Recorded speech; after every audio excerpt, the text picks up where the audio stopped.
sommes sur les hauteurs de Saint-Valery-sur-Somme. Je suis toujours avec Jacques Fillion. Nous allons poursuivre notre conversation.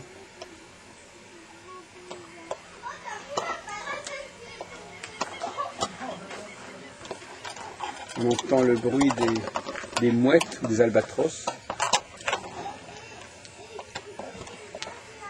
Donc c'est de Saint-Valery-en-Caux qu'est parti Guillaume le Conquérant, sur Somme, pardon, qu'est parti Guillaume le Conquérant, qui n'était pas encore le Conquérant, Guillaume de Normandie, duc de Normandie, et qui a conquis en 1066 l'Angleterre.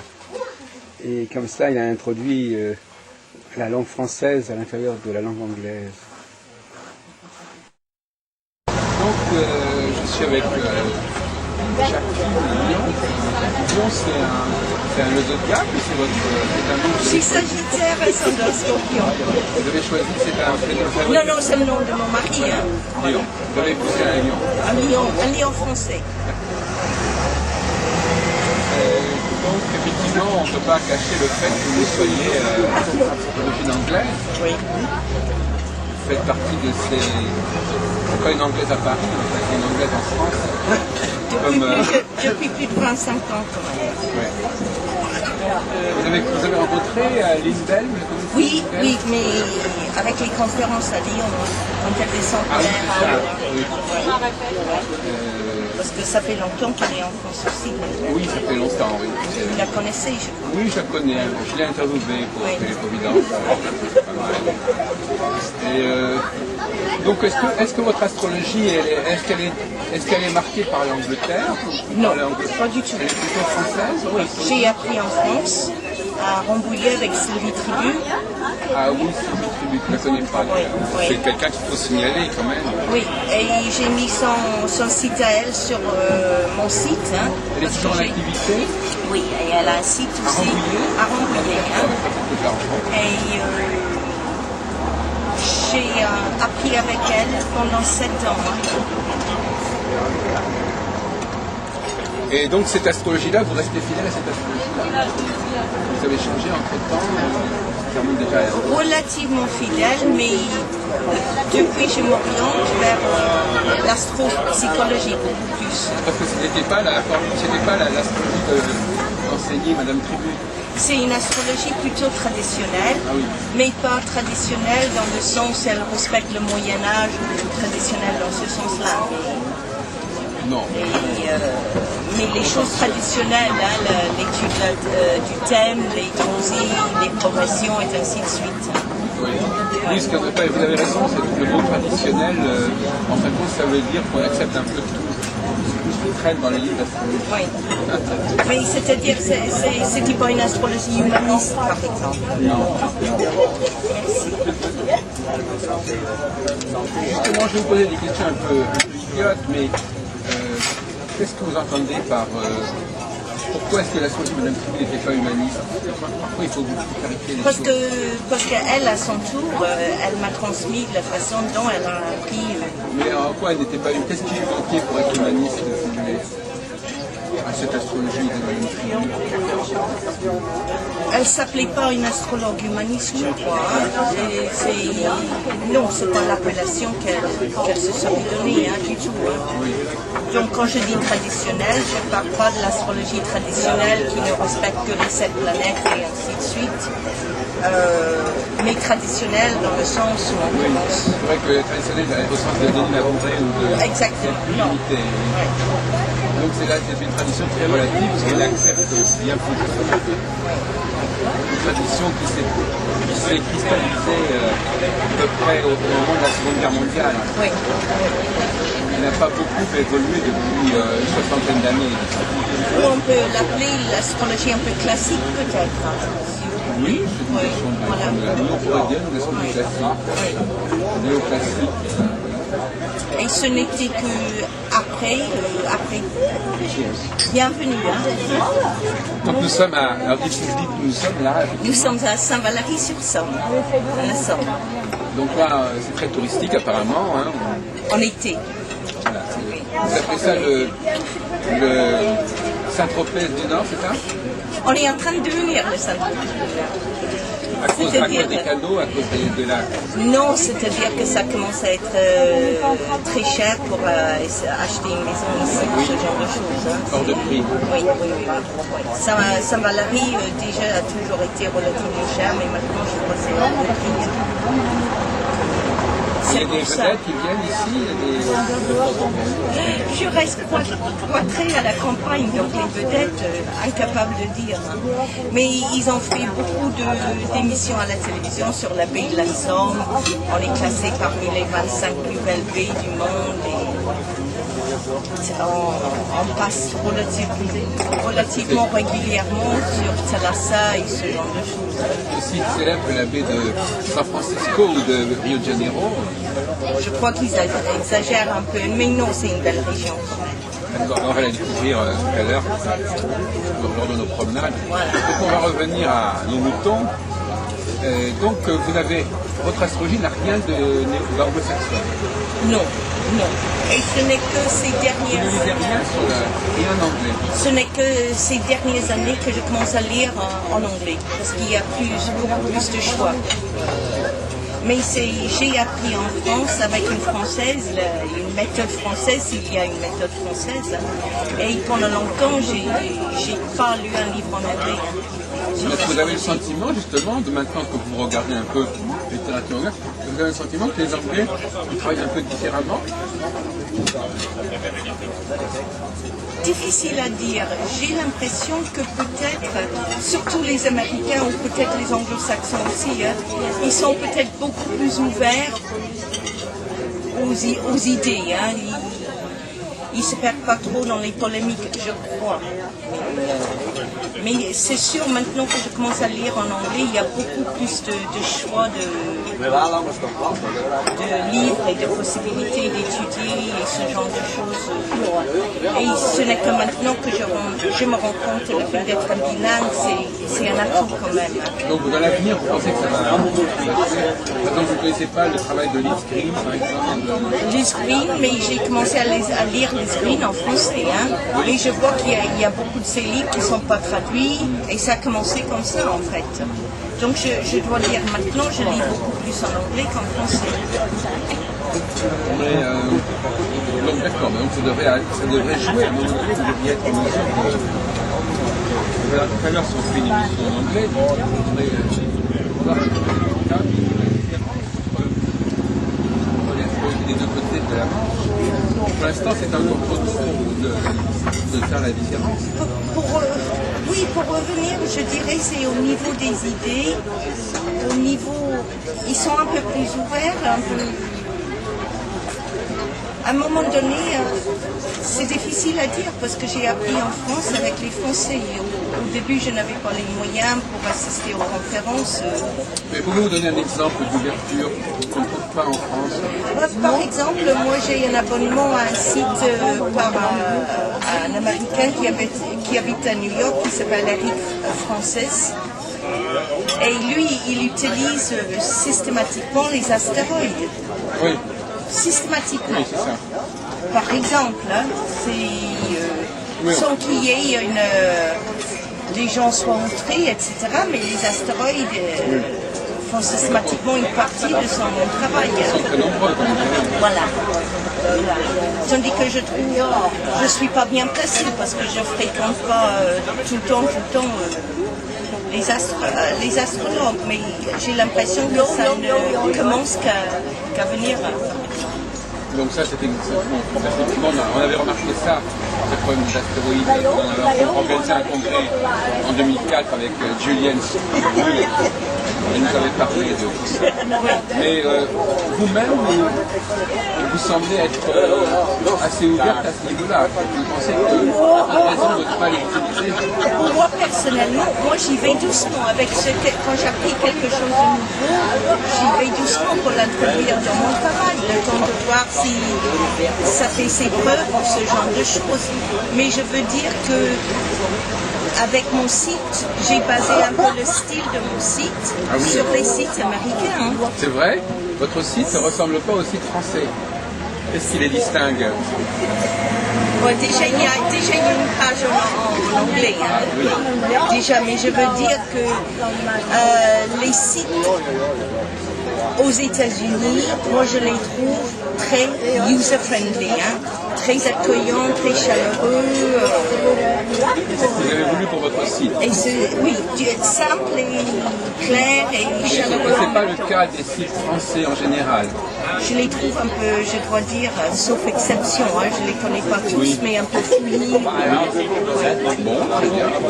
Mais ça, c'est mon opinion personnelle. Hein. Mais ça, c'est peut-être pas la question de l'astrologie, c'est peut-être tout simplement le fait d'être anglaise. Je crois, un style. Est-ce que vous pensez que le public anglais ou anglo-saxon, américain, est-ce qu'il a une autre idée de l'astrologie? Ne parlons pas des astrologues, mais est-ce que l'image de l'astrologie est différente dans ces pays? Oui, c'est connu en Angleterre et aux États-Unis, on peut préparer une licence ou un master en astrologie, par exemple. Oui. Ça fait partie, ça c'est connu depuis longtemps, ça fait partie du cursus oui. Tout à fait faisable. Et donc il y a une acceptation, je dirais. Mais relative, parce qu'en fin de compte, ces cursus dont vous parlez, ils restent quand même assez marginaux, je crois. Par exemple, notre ami Emmanuel Leroy, l'autre jour, disait qu'on faisait des congrès d'astrologie dans les universités, mais en réalité anglaises, mais en réalité c'est une simple convenance. Les universités anglaises, pendant l'été, elles louent leur salle aux associations. Donc finalement, ça n'a... Mais il ne faut pas confondre les conférences d'été, ce genre de choses, et la vraie possibilité de préparer une licence, un master ou un doctorat. Hein. Je crois que c'est à Cardiff en Angleterre. Et, alors vous êtes au courant un peu de ce qui se fait à ce niveau-là Pas vraiment. Jacqueline? Non, pas vraiment. Mais là, je prépare un diplôme par correspondance avec... voilà la différence. Voilà. Je prépare un diplôme actuellement avec un psychothérapeute américain, un psychologue américain, Dr. Glenn Perry, qui justement, on peut préparer un master ou un doctorat après, et qui marie la psychologie, la psychothérapie et l'astrologie. Oui. Et ça, j'ai pas trouvé cette possibilité en France. Mais la question aussi, c'est le statut des universités. Elles sont plus indépendantes. C'est peut-être... Il y a des universités libres. Oui. Il faut savoir ce qu'on entend par université aussi. Oui, mais en Angleterre, je sais... Depuis quelques années, il y a des choses. Il y a le fameux programme SOFIA, il y a Nick Campion, l'université de Lampeter. Voilà, c'est ça au Pays de Galles. Oui, il y a aussi des choses à Canterbury. Enfin, bon. Oui. Mais c'est pas très ancien, ça. Non, ça c'est nouveau. Mais si on prend par exemple le Astrological Association de Grande-Bretagne, je crois que ça fait... Je suis membre. Ah oui? Oui, mais j'y vais pas parce que j'ai pas les moyens d'y aller. Hein. Mais c'est-à-dire que cette année, je crois qu'ils ont fêté 50 ans. Oui. 40, 50 ou 60 ans de l'association. Oui. Donc je trouve qu'il y a... difficile à trouver les mots, mais il y a peut-être plus de cohésion où les choses ont été établies depuis plus longtemps de façon parce que vous avez établie, je ne sais pas. Vous avez l'impression c'est intéressant ce que vous dites, vous avez l'impression qu'en France, les choses qui existent, ça existe depuis peu de temps. Je n'oserais pas me prononcer, par exemple, pour le FDAF ou le... Oui, vous avez l'impression que ce sont des choses récentes? Peut-être qu'il y a moins de la tradition, il y a peut-être en France plus de petites organisations au lieu de quelque chose un peu plus au niveau national. Hein. D'accord, oui, en Angleterre, il y a aussi l'Astrological Lodge. Oui. Ce sont deux concurrents. Voilà, c'est ça. Et puis il y a la Faculty of Astrological Studies, etc. Il y a tout ce genre de choses que je ne trouve pas exactement de la même façon en France. Oui, enfin moi je me sens un peu concerné par ce que vous dites. Oui, je vais peut-être demander de l'eau. Pardon. me sens un petit peu interpellé par votre propos, parce que malgré tout, on a des structures qui sont déjà anciennes en France. Alors le RAO n'est pas très ancien, il est un peu plus ancien que la FDAF. Ce sont des associations qui sont apparues, oui, dans les années 90. Non, mais ça, je ne veux pas que vous me preniez mal en disant cela, parce que je ne veux pas critiquer pour non, mais c'est l'astrologie. une question de constat. Il faut savoir quels sont les faits. Mais je crois que peut-être j'aurais voulu quelque chose en France pour m'adhérer au niveau national, par exemple.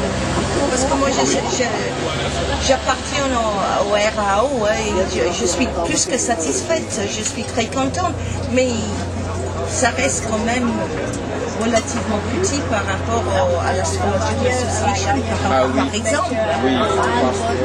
Par exemple, et je trouve ça dommage. Oui. Oui, effectivement, c'est à réfléchir.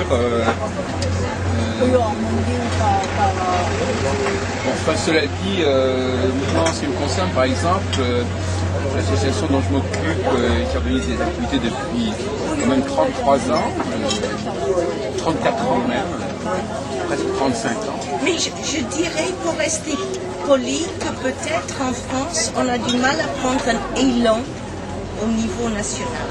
Ah, oui. Et plus que ça, j'aimerais pas me prononcer. Un élan, c'est-à-dire un élan. Qu'est-ce que ce serait idéalement pour vous, qu'est-ce que ce serait Ouais, déjà, je suis très très contente du RAO, d'appartenir au RAO. Très très contente. Mais je trouve ça un peu dommage au niveau national, peut-être parce que la France est beaucoup plus grande sur un plan géographique, je ne sais pas. Oui. Vous rêvez d'une structure.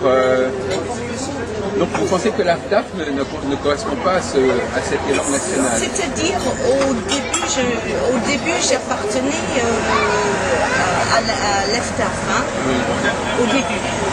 Et puis, à un moment donné, il y avait une polémique sur le prévisionnel. Et à ce moment-là, ça ne correspondait pas à l'ouverture de l'esprit que j'aurais voulu. Et oui, c'est ça. Et donc, j'ai arrêté avec l'EFTAF et je suis restée avec le RAO. Oui. Parce que je trouve sincèrement, sans qu'on part à la dérive, mais il y a de la place pour une ouverture d'esprit, une ouverture d'idées, au niveau des idées. Sans que peut-être on les accepte ou on les accepte pas. Mais c'est cette idée d'ouverture qui me... Vous voudriez que, en fin de compte, vous voudriez que toutes les formes d'astrologie cohabitent paisiblement. En bonne harmonie. Voilà. C'est ça. Oui. Qu'il n'y ait pas de débat idéologique Voilà. Oui. sur qui a raison, qui a tort. Oui, exactement. Vous avez très... Non, mais c'est pas forcément, je suis pas forcément d'accord avec vous, mais j'essaie de traduire votre démarche, de la deviner plus exactement. Oui, parce que je ne veux pas dire des choses... Je ne veux pas critiquer parce que c'est pas mon esprit. Hein. Donc, si je traduis bien ce que vous dites, ce que vous êtes en train de nous dire, je vais être un peu provocateur, si vous voulez, mais vous pensez que, d'ailleurs, ça nous engage dans une réflexion plus profonde sur ce qu'est l'astrologie, sur ce qu'elle doit être, sur la recherche en astrologie. Peut-être que la recherche... Alors, vous avez plutôt une idée d'une espèce d'ouverture... Ouverture d'esprit. Oui, mais ça n'empêche pas d'éliminer certaines choses, par exemple. Oui, bien sûr. Moi, on peut dire que je fais une astrologie sélective. C'est pas possible. À un moment donné, il faut un domaine, une branche, et ainsi de suite. Mais c'est quand même l'esprit de Voltaire. Je ne suis pas d'accord avec ce que vous dites, mais je défends votre droit de le dire, ce genre de choses. Et je trouve le fait de se perdre dans des polémiques, tout ce que je pense, c'est un peu triste, voilà. Oui. Voilà mon opinion. Mais que les gens ne soient pas d'accord avec les prévisionnels, ou les gens ne soient pas d'accord avec l'astrologie humaniste ou l'astrologie traditionnelle, il y a de la place pour tout le monde, je crois. Et c'est ça qui fait la richesse de l'astrologie. Oui. c'est vrai que par exemple si on prend une société en général comme la France, on s'attend à ce que dans un pays où, donné, il y a une grande diversité. Mais dans un groupe qui a des vocations plus scientifiques ou plus professionnelles, les critères ne sont pas les mêmes. Et à un moment donné, par exemple la France, elle est dirigée, comme l'Angleterre, dans une direction et pas dans une autre. Hein, même s'il y a une alternance. Bon, donc de toute façon, il y a des choix qui sont faits. Il y a toujours à un moment donné quelque chose qui va dominer, qui va l'emporter. Même si le potentiel de l'Angleterre est complexe, il y a toujours un moment donné où les choses doivent se clarifier et on dit voilà, on va faire comme ça et pas comme ça. C'est pour ça qu'il y a des élections. Alors, comment est-ce qu'on pourrait transposer un modèle de société au sens général, un pays, une région, au niveau d'une communauté de gens qui travaillent sur un savoir, sur une science. Ce sont des modèles qui ne se superposent pas facilement. Mais pour moi, personnellement, l'astrologie n'est pas une science. Oui, voilà. Alors c'est ça la question on se pose la question de savoir ce qu'est l'astrologie. On a l'impression, par certains côtés, que, non pas que c'est une religion, mais que c'est une espèce de... C'est un mouvement qui englobe toutes les personnes qui, à un niveau ou à un autre, pensent qu'il y a un rapport entre les hommes et les astres, une chose comme ça, une sorte de religion cosmique, enfin je ne sais pas si c'est ce que vous voulez dire, on a l'impression de quelque chose comme ça, et que tout le monde a sa façon de pratiquer cette religion cosmique. Pour vous, c'est trop ouvert. Non, avant de commencer à discuter avec quelqu'un, j'essaie de clarifier ce qu'il pense. Parce que autrement, après, on peut. Mais ça ne veut pas dire qu'il n'y ait pas de place pour tout le travail statistique que font comme Bouclin et ainsi de suite. C'est très très important. Oui, mais le travail statistique, quelle est sa fonction? Vous savez, l'autre jour, j'ai discuté avec une de mes amies astrologues, qui est d'ailleurs de Tourcoing, et elle me disait tous ces travaux-là, c'est intéressant parce que ça permet de confirmer ou de valider même l'astrologie. C'est-à-dire qu'en fin de compte, c'est simplement un moyen d'expliquer quelque chose qui existe. L'astrologie existe.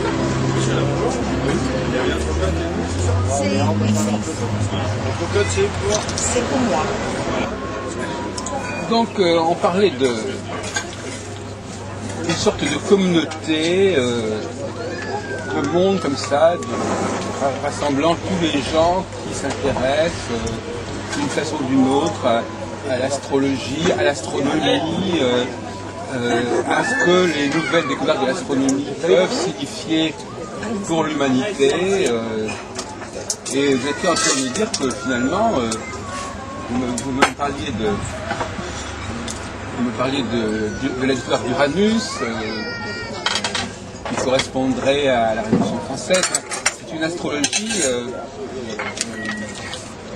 qui ne se contente pas de la cyclicité des planètes qui sont connues depuis toujours, mais qui considère que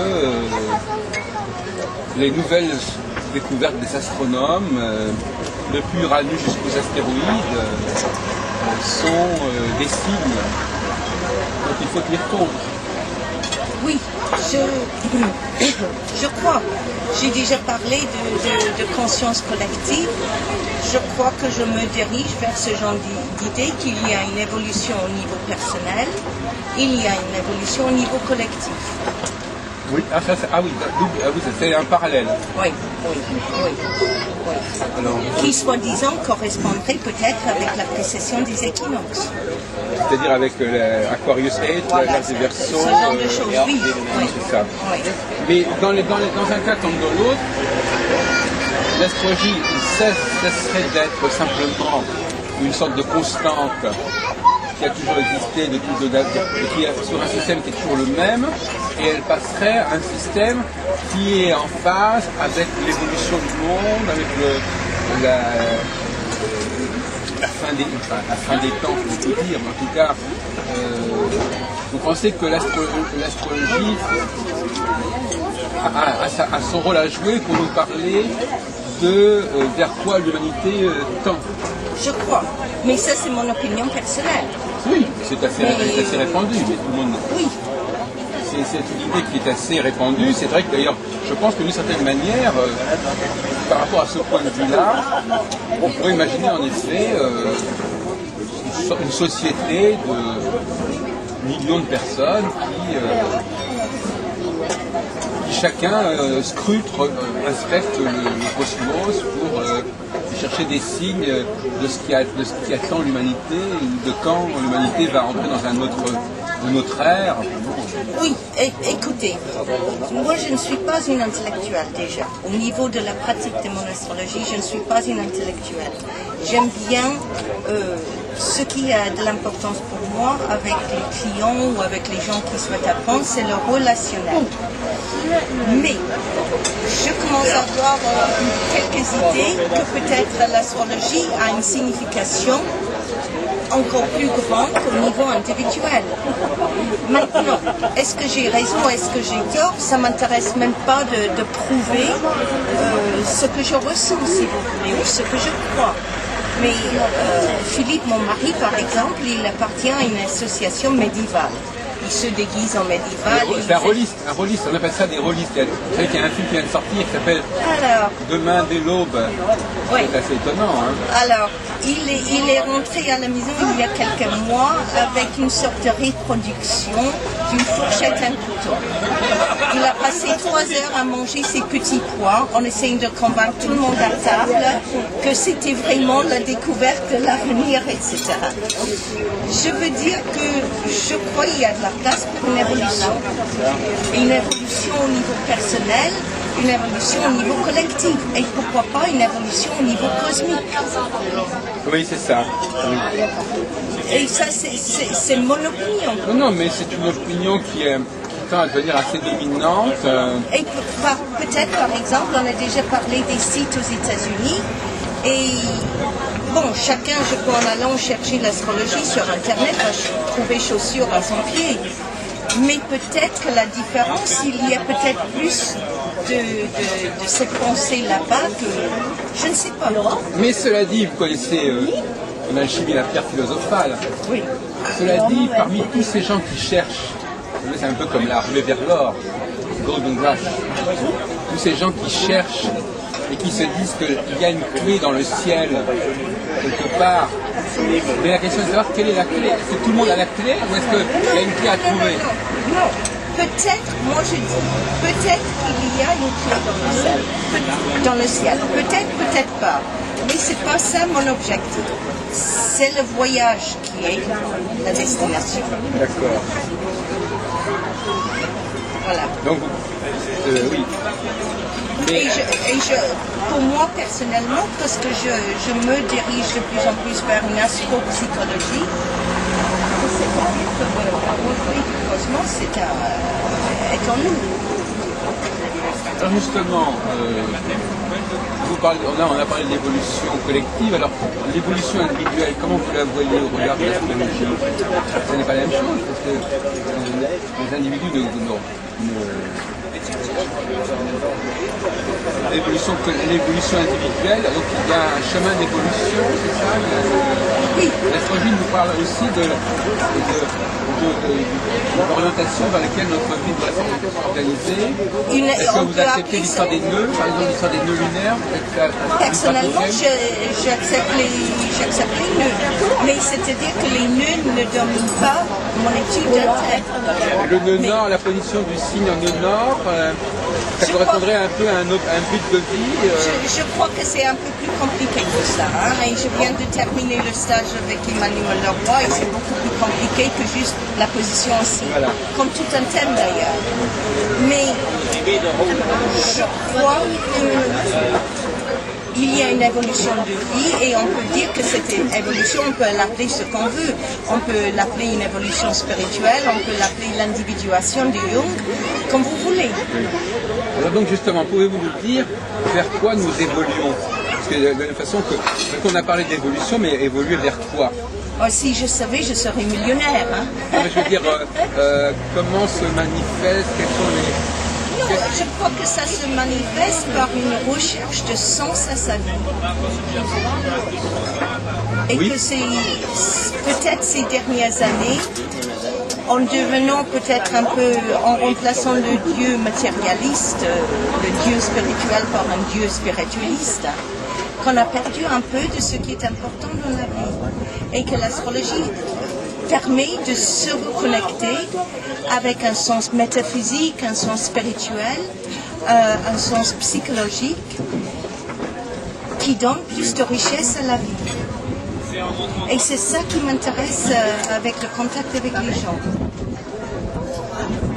Et c'est pour ça que peut-être les grands débats ou les grandes discussions, ça m'intéresse un peu moins peut-être. Mais moi je vois sur un plan très simple, je n'habite pas Paris, je n'habite pas une grande ville.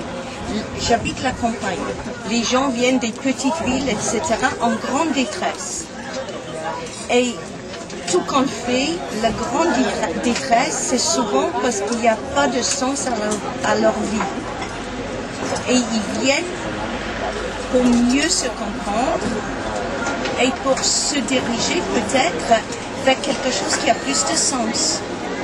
La question, c'est de savoir si le sens, il faut le chercher au commencement ou à la fin des choses. C'est-à-dire, Qu'est-ce que vous entendez par ça? par exemple, les gens veulent savoir pourquoi ils sont là, mais pas forcément vers quoi ils doivent aller.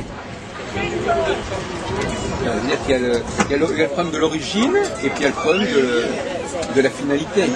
Mais je crois que l'astrologie peut pas forcément donner des réponses absolues, parce que c'est pas ça, mais l'astrologie peut répondre à ça aussi. Mais si on prend un exemple que... moi j'ai commencé ma carrière, j'étais prof dans un lycée. Oui. Et on a l'orientation scolaire. C'est très très bien. Mais quelquefois, on est orienté vers quelque chose qui n'est pas en phase Ben oui. avec notre être intérieur, si vous voulez. Et je crois que ça, c'est un très très bon exemple où l'astrologie peut aider. Ah oui, d'accord. Donc à ce moment-là, effectivement... C'est juste un exemple. oui. Donc effectivement, notre être intérieur, le thème astral nous parle de cet être intérieur. Pour moi, tout à fait, oui. Et cet être intérieur, c'est... Parce que...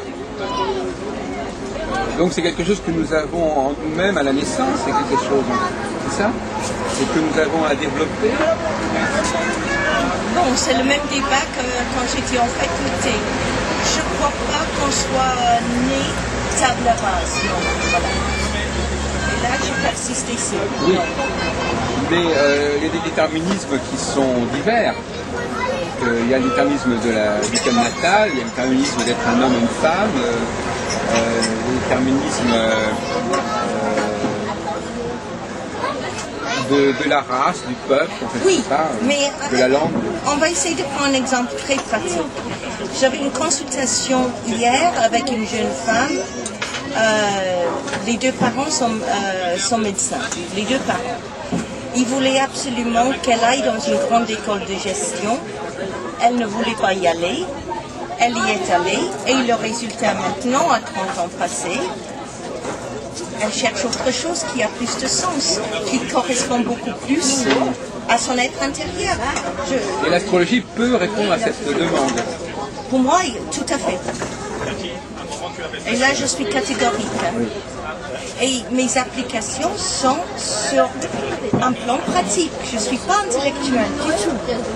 Mais c'est une grosse responsabilité de la part de l'astrologue d'affirmer qu'il peut indiquer l'orientation que la...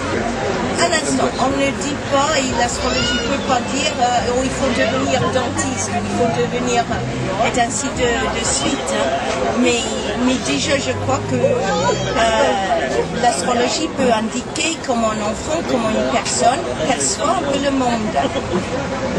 Les quatre fonctions de Jung et les éléments, et ainsi de suite. Mais alors, Et l'intérêt pour l'avenir, si vous prenez mon cas, je suis devenue professeur, j'ai un certain âge, j'ai pas loin de 60 ans, j'ai jamais pu bénéficier d'une orientation scolaire. Je ne savais pas ce que je voulais faire, donc je me suis dit, oh, je vais devenir prof parce que les profs ont beaucoup de vacances. J'ai aucun regret, ça correspondait parce que j'ai une dominante mercurienne. Mais me voilà en train de... Et j'ai aucun regret avec ce que j'ai fait. Mais si quelqu'un avait une autre approche pour me guider un peu ou pour me donner d'autres idées, je ne vais pas plus loin que ça. Voilà. Mais j'ai deux questions à vous poser. Première question, effectivement, les psychologues ils n'ont pas la même compétence que les astrologues, à votre avis, pour guider les gens. C'est-à-dire que les astrologues ont un plus qui manque aux autres. Dans l'idéal, je le vois comme un mariage des deux. C'est-à-dire qu'un psychologue tirerait beaucoup de bénéfices d'étudier un peu d'astrologie et les astrologues qui sont intéressés pourraient profiter d'un peu d'études de psychologie. Mais ça, c'est le domaine qui m'intéresse. Donc, il y a une croyance dans ce que vous dites, savoir que le thème astral nous permet d'appréhender les choses essentielles de la personne. Les choses essentielles, oui. Vous pensez que ça fait partie c'est aussi une des croyances de beaucoup d'astrologues. Alors, beaucoup d'astrologues pensent que le thème astral, c'est la clé pour comprendre et que si on n'a pas cette clé, il va manquer quelque chose éventuellement. Je crois que c'est peut-être un peu plus compliqué que ça, parce qu'on peut parler aussi d'éveil entre guillemets, c'est-à-dire que les gens qui sont contents de travailler ou de vivre leur vie, s'ils sont contents, ils sont contents. Mais les gens qui se trouvent à un moment donné en détresse ou en grand questionnement sur le sens de leur vie, pourquoi est-ce que je suis fait, je crois que l'astrologie apporte un aspect supplémentaire qui peut être très bénéfique. Très bénéfique. Oui, mais il y a plusieurs niveaux. Parce que par exemple, on peut considérer que le thème astral est la preuve que nous avons quelque chose qui nous est propre à la naissance. Mais la deuxième question, c'est de savoir si nous pouvons interpréter cette chose-là. Parce que si vous voulez, le problème dans les deux cas, ce qui m'intéresse dans notre discussion, c'est que dans les deux cas, on va admettre que le ciel de naissance comporte des informations utiles, à condition de savoir les trouver, que le ciel de naissance est quelque chose de très complexe, que le ciel, au sens que le ciel astronomique comporte aussi des configurations, certaines configurations qui sont également importantes. Le problème, c'est de savoir lesquelles. Quelles sont les configurations? Parce que l'astrologie, si vous voulez, entre l'astronomie et l'astrologie, il y a un gap. Oui. C'est-à-dire qu'il y a une très grande richesse de l'astronomie, et puis il y a ce que l'astrologue va pouvoir en tirer, et comment on passe de l'un à l'autre. Comment on passe de l'astronomie à l'astrologie, comment on passe des planètes et des étoiles à un discours psychologique. Mais d'après ce que j'ai pu comprendre, que tout au début, l'astronomie et l'astrologie étaient la même science, tout en gardant à l'esprit que pour moi, l'astrologie n'est pas une science. Mais je crois que ce qui est là-haut est un reflet de ce qui est en nous. Oui. Et justement, l'étude de l'astrologie nous permet de discerner, si ce n'est qu'une partie infime, de ce qu'il y a en nous. Oui, mais le problème qui divise les astrologues entre eux... Oui, mais moi je ne suis pas divisée. Non, mais si, parce que vous acceptez certaines choses et pas d'autres. Il y a des théories que vous n'acceptez pas ou que vous ne connaissez pas. Oui. Donc, ce qui distingue, si vous préférez, les astrologues entre eux, c'est qu'ils ne sont pas d'accord sur ce qui est important astronomiquement pour l'astrologie. Donc ils sont d'accord sur le principe, mais ils ne sont pas d'accord sur l'application. Mais je ne vois pas où en est le problème. Mais si, parce que soit vous dites, Jacques Fillon, soit vous dites que toute personne qui élabore une astrologie, qui propose une certaine grille de lecture des astres, qui met en avant certaines configurations, forcément, et pas d'autres. Cette personne-là, elle propose une certaine lecture des astres. Oui. Un autre astrologue va proposer une autre lecture des astres, pas seulement sur le plan de l'individu, sur le plan de la théorie astrologique. Alors, est-ce qu'ils ont tous raison? Est-ce que toutes les solutions proposées par 1000 astrologues sur la façon de lire le ciel ou de lire le thème, est-ce qu'elles sont toutes valables? Vous pouvez répondre oui, mais vous pouvez répondre non. C'est moi, j'ai une question que je vous pose. Il y a une autre personne travaillant également sur le concept de planète, le concept de cosmos, le concept de psychologie, mais qui a trouvé d'autres grilles, d'autres priorités sur le. Est-ce qu'elle va faire de l'astrologie aussi comme vous, mais elle n'aura pas les mêmes outils exactement. Emmanuel Laro a dit pendant le stage que chaque astrologue a sa boîte à outils. Oui. Oui, et je crois que oui, sa boîte à outils. Oui, il l'avait dit dans une conférence que j'ai enregistrée. Je trouve que ça correspond, je crois qu'il y a de la place. Je reviens sur cette idée de tolérance, il y a de la place pour tout le monde. C'est ça.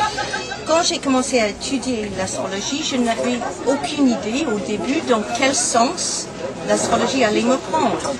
Mais la différence, ma chère Jacqueline, oui, c'est que une chose, c'est qu'une personne dise, moi je vois les choses comme ça, et lui voit quelque chose comme ça. Mais là, c'est pas pareil. Là, les gens ne contentent pas de dire, le choix de l'astrologue, c'est pas un choix uniquement pour lui. C'est aussi un choix pour les autres.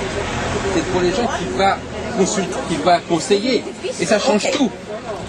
Un choix personnel, vous avez le droit d'avoir vos idées. Maintenant que... Ok, on va remettre ça sur un plan pratique. Quand les clients viennent chez moi, la première chose que j'explique, que je ne suis pas un astrologue qui joue au tiercé, par exemple. S'ils veulent qui n'étudie la bourse, par exemple. J'explique bien mon approche, j'explique aussi que j'ai peut-être certaines croyances qui vont sortir en cours d'entretien, mais qui sont entièrement libres pour prendre ce qui trouve résonance ou pas chez eux. Oui, mais attendez, je crois qu'il faut distinguer deux choses. Il faut distinguer la différence des applications, mais la différence aussi des moyens pour réaliser ces applications. Il peut y avoir des astrologues qui ont les mêmes conceptions de l'application, les mêmes conceptions de l'utilisation, mais qui n'ont pas pour autant la même astrologie. Donc c'est-à-dire que le problème de l'utilisation, c'est une chose intéressante, mais on peut avoir une certaine idée, on peut avoir 30 astrologues qui ont la même idée de l'utilisation de l'astrologie, et qui ne vont pas travailler de la même manière pour autant. Oui. Donc l'utilisation ne suffit pas à unifier la pratique de l'astrologie. Je ne demande pas à ce que la pratique d'astrologie soit unifiée, mais je demande à ce que la tolérance soit unifiée, si vous voulez. Mais je ne demande pas à ce que... Non, mais comme je vous le disais, ma chère Jacqueline, par exemple, prenons dans le domaine religieux, ou dans tout autre domaine, une croyance individuelle, c'est tout à fait acceptable. Vous croyez ça pour vous-même. Ça n'a pas de répercussion sur les autres personnes. Non. Alors que là, en astrologie, ça a des répercussions sur d'autres personnes. Et ça change tout. Oui, mais je crois que si on prend en consultation, si la personne est avertie, parce que quand vous étudiez l'astrologie longtemps, je crois qu'il est très difficile de ne pas se construire une façon de travailler ou une façon de voir le monde. Je crois que cette façon de voir le monde peut aussi évoluer. Je ne pense plus de la même façon que je pensais il y a 30 ans. Ah oui. J'aimerais croire que j'ai évolué en quelque part. Oui. on ne peut pas s'empêcher. J'ai peut-être aussi ma culture britannique qui est pour quelque chose aussi. Mon éducation familiale est ainsi de suite. Et des valeurs. Mais à ce moment-là, si vous voulez quelque chose complètement scientifique, non, la réponse est non, on ne peut pas. Pourquoi est-ce que la voie scientifique n'est pas satisfaisante pour l'astrologie? Parce que je ne suis pas spécialiste, mais d'après ce que j'ai pu comprendre avec la science, il faut que ça soit vérifiable. Et vous pensez que l'astrologie ne peut pas entrer dans cette logique de la vérifiabilité? Non. Mais néanmoins, ça paraît difficile à entendre parce que je suppose que vous allez me dire quand même que votre travail, il est vérifiable. Enfin, en tout cas, on peut voir que ça fonctionne. Je ne sais pas.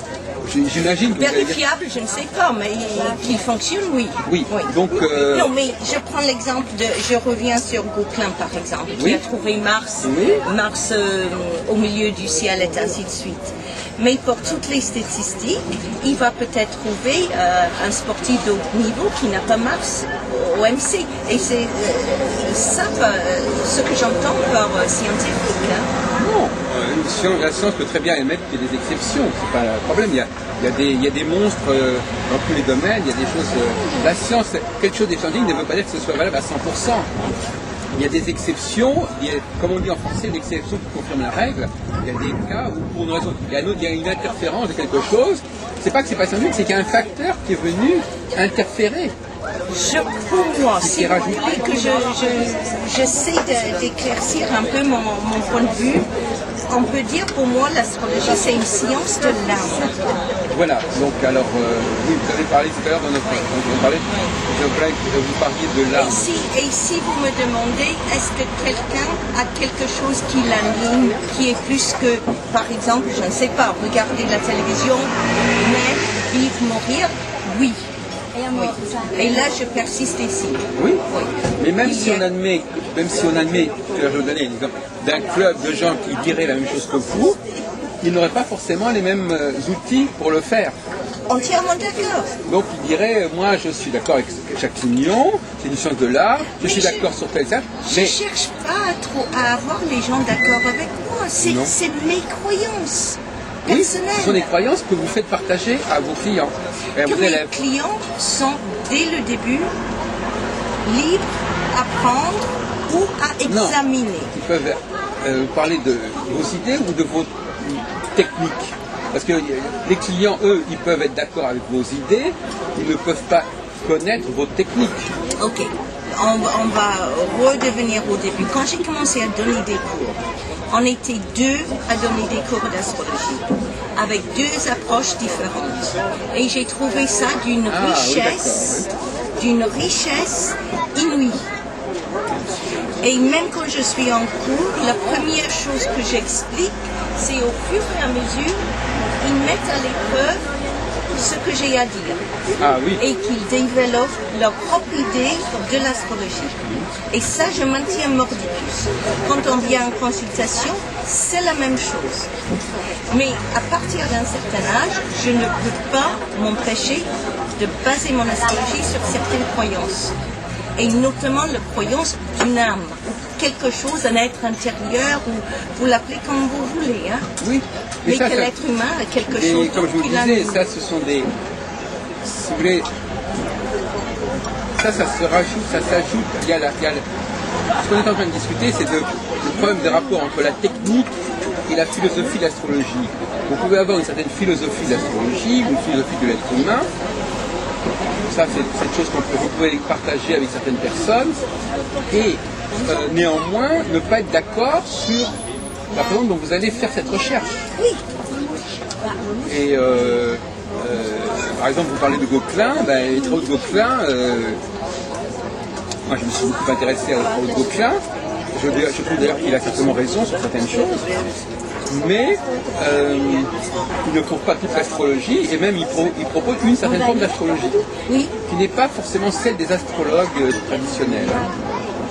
Parce que il met l'accent sur le fait que la personne née au moment où il y a une certaine planète qui est sa planète quelque part, est dans une position remarquable. Parce que c'est ça la question, l'astrologie est une science qui est en recherche des configurations. C'est-à-dire que, par exemple, la Gauquelin, il va dire qu'il y a une configuration entre Mars et l'ascendant. Oui. Il y a une configuration, c'est-à-dire qu'il y a deux choses qui se sont rencontrées. Oui. Deux choses qui étaient séparées, et puis à un moment donné, ça se rencontre. Dans le domaine de l'astrologie mondiale aussi, où il y a des rencontres, comme ça, des choses, deux facteurs qui se rencontrent. C'est-à-dire qu'on est toujours dans le rapport entre le 2 et le 1. Oui. Deux choses qui bougent et à un moment donné, elles se retrouvent ensemble. Le problème, c'est qu'il y a un nombre infini de combinaisons possibles. Alors, et la question pour l'astrologie, c'est de savoir quelle est celle qui est la plus opératoire. Quelle est celle qui correspond le mieux à la psyché, à l'âme de l'humanité. Parce que quand vous parlez de l'humanité et de l'âme, l'âme aussi, l'humanité aussi, elle a une âme d'une manière. Oui. Et elle a été marquée, et moi je suis d'accord avec vous, avant d'aborder la question de l'individuel, il faut déjà arriver à la... Nous sommes, nous en tant qu'êtres humains, nous sommes aussi partie prenante de l'humanité. Oui. Et donc si nous ne comprenons pas comment astrologiquement l'humanité fonctionne, nous n'arriverons pas non plus à comprendre comment nous fonctionnons nous en tant qu'individus. Il y a aussi cette question-là. Un instant, je ne sais pas comment ma machine à laver fonctionne. Oui. Mais elle fonctionne. Mais il y a des gens qui savent quand même. Il y a des gens qui savent comment elle fonctionne quand même. Oui, et je les respecte. Moi, j'aimerais bien savoir comment ma machine à laver fonctionne. Oui. Mais je veux dire que je crois. Je ne suis pas une intellectuelle. Je parle de ce qui se passe au niveau du contact en individu en individu. Prenons le cas de votre machine à laver. La machine à laver que vous utilisez aujourd'hui en 2009 n'est pas la même, ne fonctionne pas de la même manière que celle qui existait de mes parents. De vos parents. Oui. Donc le concept de machine à laver était le même, peut-être, ça sert à laver, mais les processus, les matériaux, tout ça était différent. Et quand on vous dit aujourd'hui, par exemple, quand on met sur le marché une nouvelle machine à laver qui fonctionne autrement, eh bien vous acceptez la nouvelle machine à laver. Vous n'allez pas dire je vais garder mon ancienne machine à laver. Je l'accepte si je trouve qu'il y a une utilité. Oui, mais si les résultats... Je ne vais pas forcément l'accepter d'office. D'abord, je vais voir ce qu'elle m'offre de plus que la machine à laver que j'ai en ce moment. Mais vous êtes bien d'accord avec moi que, ça vous touchez un point très intéressant, c'est-à-dire que vous êtes bien d'accord avec moi que finalement, la question des machines à laver, c'est une affaire de spécialistes. Au niveau de la conception et de la fabrication et de l'évolution, c'est pas la dame, c'est pas monsieur tout le monde, ou c'est pas l'utilisateur qui détermine l'évolution de la technologie des machines à laver. Même s'il en profite, même s'il peut avoir son avis à donner, mais malgré tout, c'est une question qui est réservée aux spécialistes. Par exemple, vous pouvez, si vous voulez faire un colloque sur les spécialistes de la machine à laver. Oui, seuls les gens qui connaissent bien ces questions-là pourront y participer. C'est pas tout le monde qui peut participer à un congrès sur les machines à laver. Et c'est pas non plus tout le monde qui peut éventuellement donner son avis sur ce que c'est que l'astrologie. Peut-être qu'il faut que ça soit réservé effectivement à des spécialistes. Les utilisateurs des machines à laver ne sont pas les spécialistes des machines à laver. Les utilisateurs de l'astrologie ne sont pas forcément des spécialistes en astrologie. C'est une bonne argumentation, mais on voit bien souvent au niveau des conférences maintenant, si on prend CERN à Genève. À Genève ? À côté de Genève, CERN. Le CERN, oui, absolument, excusez-moi, oui, bien sûr. Il paraît qu'à midi ou le soir, ils ont des conférences un peu grand public pour parler de ce qu'ils font. Ah oui, oui, c'est possible. Oui. Mais c'est tout. Ça fait partie des explications. Ça change rien au problème. Le fait d'expliquer aux gens ce qu'on fait, ça ne veut pas dire que ces gens-là sont compétents. Les gens à qui on parle ne sont pas pour autant compétents. Ils sont simplement mis au courant de ce qui se passe. Oui, mais vous n'allez pas me faire dire qu'il faut garder l'astrologie pour un petit groupe de spécialistes. Je ne parle pas de ça. Je dis que ceux qui peuvent parler de l'astrologie au niveau le plus haut, c'est pas tout le monde. Et c'est certainement pas moi. Non, mais c'est pour ça que je vous dis. C'est comme dans n'importe quel domaine, il y a des recherches qui sont. Le grand problème, Jacqueline Lyon, c'est que de nos jours, ce principe-là n'est pas respecté. On vient d'expliquer. Il n'est pas respecté. C'est-à-dire que tout le monde, tous les utilisateurs de l'astrologie croient qu'ils sont en mesure de nous dire ce qu'est l'astrologie, comment ça fonctionne et quel est son avenir. Comment elle va. Donc là, il y a un problème. C'est qu'en fin de compte, au lieu que ce soit réservé à un groupe de gens qui soient vraiment experts, tout le monde a son avis à dire sur l'astrologie. D'ailleurs, c'est vrai d'autant plus, même la première personne venue, cette astrologie, tout le monde en parle. Tous les gens qui disent horoscope parlent d'astrologie, tous les astrologues parlent d'astrologie, à tous les niveaux, tout le monde parle d'astrologie. Un instant, on va prendre. Vous utilisez l'argumentation des gens qui souhaitent parler de l'éducation parce que tout le monde est allé à l'école. Mais leur opinion ne manque pas de validité pour autant. Au niveau de l'école, parce que le problème de l'astrologie et de l'école, c'est tout à fait différent. Dans le cas, d'abord, il n'y a pas de technologie de l'école. Enfin, on est dans un domaine où tout ce qui est de l'ordre de l'école est effectivement une chose qui a une valeur beaucoup plus globale, beaucoup plus générale. Là, on parle depuis toujours, on pourrait dire que les astrologues sont des gens qui cherchent, comme d'ailleurs, une sorte de pierre philosophale. Ils cherchent la formule qui va expliquer comment fonctionne le monde et comment fonctionnent les gens. Ils la cherchent tous. Tous la cherchent depuis des millénaires. Nous sommes tous, tout le monde est en train de chercher cette fameuse formule, cette fameuse configuration, ce fameux facteur qui va être la clé.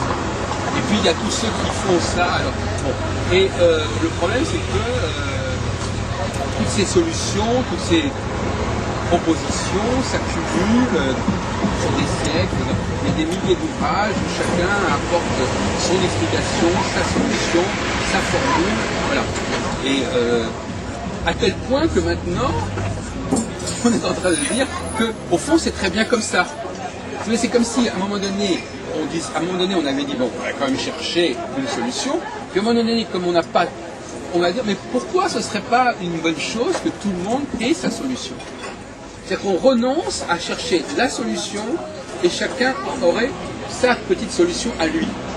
On a l'impression que c'est un peu cette évolution qui existe actuellement.